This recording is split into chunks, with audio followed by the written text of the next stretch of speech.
एक ज़िद्दी बच्चा, सबसे पहले आपको ये समझना है कि उसको क्या रिक्वायरमेंट होती है जो वो ज़िद करता है। तो अक्सर हमें क्लाइंट्स आते हैं और पेरेंट्स बहुत ज़्यादा परेशान होते हैं कि बच्चे बहुत ज़्यादा ज़िद्दी हैं।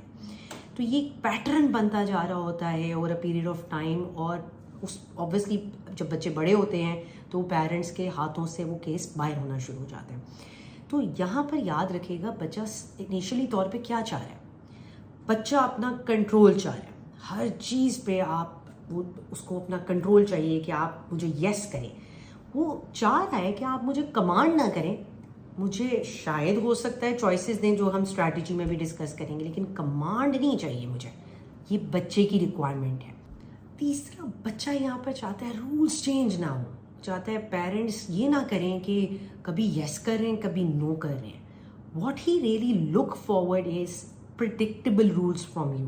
Now you need to understand what predictable rules are, जो कि हम अब स्ट्रैटेजीज में डिस्कस करने लगे हैं। लेकिन आप इन 3 सेंटेंसेस को अपने पहले माइंड में बिठाएंगे ताकि आपको वीडियो में ये समझ आए कि अब स्टबर्न बच्चे को अपने डील कैसे करना है। तो let's move on towards strategies. Number 1, limited choice technique जो होती है, उसके अंदर आप बच्चे को ये नहीं कहते कि तुमने ये पहनना जाके, आप उसको चॉइस कहते हो। अच्छा, रेड भी पड़ा हुआ है और ब्लू भी पड़ी हुई है शर्ट, तो देखते हैं कौन से वाला जो है ना वो बेहतर लगेगी, तो आप बताओ। अब उससे क्या हुआ, अल्टीमेटली बच्चे को ये नहीं लगा कि आप उसको कंट्रोल और ऑर्डर दे रहे हैं। बच्चों को ये समझ आई कि आपने उसको वो चॉइस प्रोवाइड की है जिसमें वो थोड़ा बहुत अपना एज रख सकता है, हल्का फुल्का कुछ कह सकता है, तो वो फौरी तौर पे रिवर्ट हो जाएगा। अब यहाँ पर ना एज अ पेरेंट आपकी ये एक्सपेक्टेशन फौरी तौर पे ये नहीं होनी चाहिए स्टबर्न चाइल्ड से कि नहीं, उसको तो जो मैं कहूँगी वही करना चाहिए। अगर आपने ये सोच बनाई है तो आपको फ़ायदा नहीं हासिल होगा, क्योंकि नेचुरली आप उस फिक्स माइंडसेट से आप भी वर्क कर रहे होंगे। तो आपने अपनी फ्लेक्सिबल माइंडसेट को पहले चॉइसेस में तब्दील करना है, ताकि मैंने आपको पहली बात बताई थी कि उसका जो माइंडसेट जिस तरह घूम रहा है तो आपको वो याद रखना है। अच्छा, सेकंड टेक्निक जो है वो प्रेडिक्टेबल रूल्स की है, या प्रेडिक्टेबल घर के अंदर ऐसे सिस्टम की है जो कि आपको पता होना चाहिए कि आप उस पर कंसिस्टेंट हैं। अब जिन घरों में कभी बच्चा 11 बजे सो रहा है या कभी 2 बजे मेहमान आ गए, अच्छा जी 2 बजे चलो जी हो गया, कईयों में है कॉन्सेप्ट है अच्छा ज़्यादा पढ़ने की ज़रूरत नहीं है, ये सिस्टम अगर चल रहा है और बच्चा ये सुन रहा है, देख रहा है, समझ रहा है, तो बच्चा उसके अकॉर्डिंगली रिएक्ट करेगा, क्योंकि उसको पता है कि ये रूल तो कोई है ही नहीं, कभी मामा यस कह रही हैं कभी नो कह रही हैं। बच्चा उस पर रिएक्ट करेगा बार बार, क्योंकि उसको प्रेडिक्टेबल रूल नहीं मिले कोई घर के अंदर। सो रूल्स को मैं थोड़ा सा वर्ड को यहाँ पर पॉजिटिव बना देती हूँ। यहाँ पर आपको कह देती हूँ कि एडजस्टमेंट्स जो फैमिली की सेटिंग्स होती हैं वो आपने ऐसी बनानी है जिसके अंदर पता हो ये सोने के टाइम है और सबके हैं, एक के नहीं है। ये आप ये नहीं एक्सपेक्ट कर सकते कि आपने बच्चे को सोने भेज दिया और आप बाहर बैठ के मूवी देख रहे हैं। This can not be an expectation कि आप स्टबर्न चाइल्ड को डील भी करना चाह रहे हैं।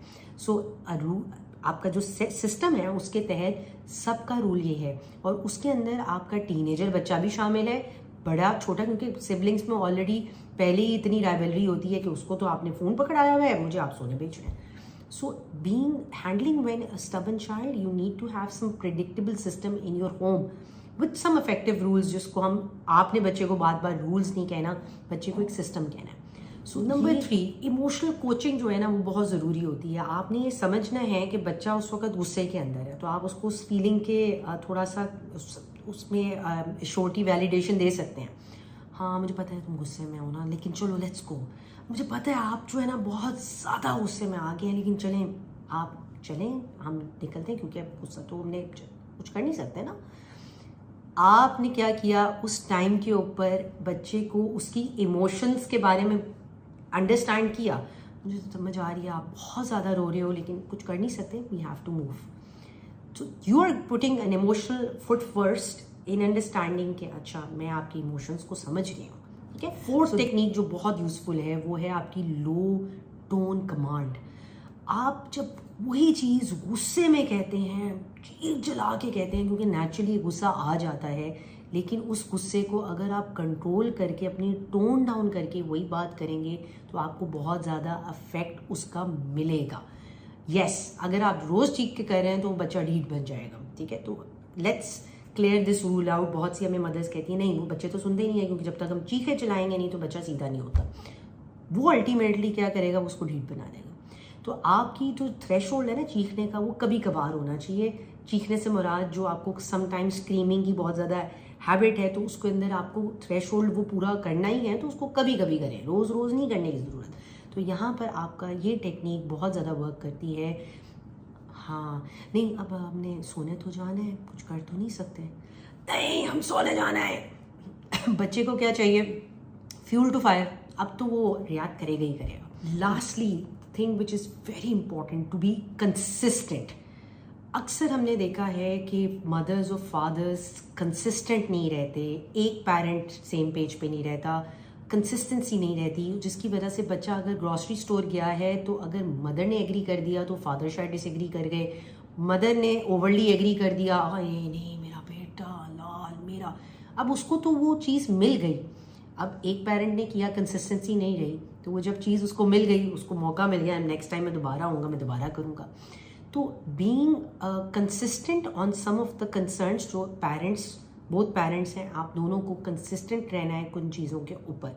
और ये आपको सिस्टम अपने घर में डिस्कस कर लेना है, क्योंकि अक्सर देखा गया है कि अगर मदर का एक पैटर्न है जी मैं बहुत लेट सोने की आदी हूँ, तो फादर जल्दी सो रहे हैं तो वो कह कह के भी थक जाएंगे, बच्चा मैनिपुलेट करना शुरू हो जाएगा, क्योंकि उसको पता है दोनों पेरेंट्स सेम पेज पे नहीं, और बच्चा बहुत जल्दी ये असेस कर लेता है कि मेरे पेरेंट्स सेम पेज पे नहीं है।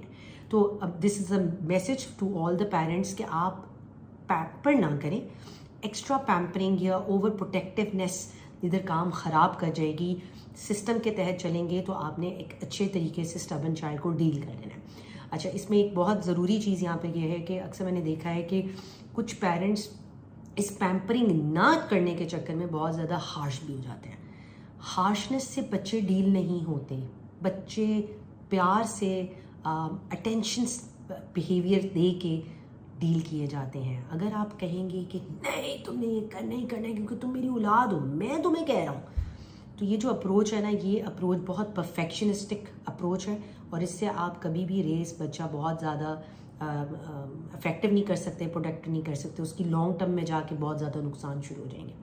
अब यहाँ पर आपको याद क्या करना है, कुछ चीज़ें जो पेरेंट्स ने अवॉइड करनी है। थ्रेट्स देने से बाज आ जाए, मैं तुम्हें छोड़ूंगी नहीं, मैं तुम्हें मारूंगी, मैं तुम्हें गला दबा दूंगी। मैंने अक्सर पेरेंट्स को देखा है, ऑब्वियसली कह रही होती है मदर्स, फादर्स भी कह रहे होते हैं। कुछ स्टेटमेंट्स ऐसी होती हैं जिसमें बहुत थ्रेटनिंग होती है, जान से मार दूंगी। इन स्टेटमेंट्स को अवॉइड करें, इससे आपको कोई हासिल नहीं हो रहा। नंबर 2, अपनी ये जो फ्रस्ट्रेशन है ना बाकी चीज़ों की, वो नहीं निकालनी। मैं तुम्हारे बाप को छोड़ूंगी नहीं, वो मेरा इतना ज़्यादा बोलता बुलाते नहीं, उन्हीं की वजह से हुआ है। आप स्टबर्न चाइल्ड को डील कर रहे हैं, अब आपने उसके फादर को बीच में ऐसे ही लेके आ गई हैं, तो कहने का मकसद है, या हस्बैंड भी सेम, अगर बीवी को बार बार उस पर कन्वर्सेशन में तुम तो हमेशा ये करती हो, तुम्हारे तो पैटर्न ही है, बहुत ज़्यादा टॉन्ट और अपनी लड़ाइयों को बीच में ले आएंगे, तो you can not deal with a stubborn child. So all these things you need to remember while dealing with a child who is stubborn. आपने उसके माइंड सेट को ज़हन में रखना है, so that you can be most effective और चीज़ों को आप अच्छे तरीके से हैंडल कर सकें। I hope this will bring a positive message to all of you.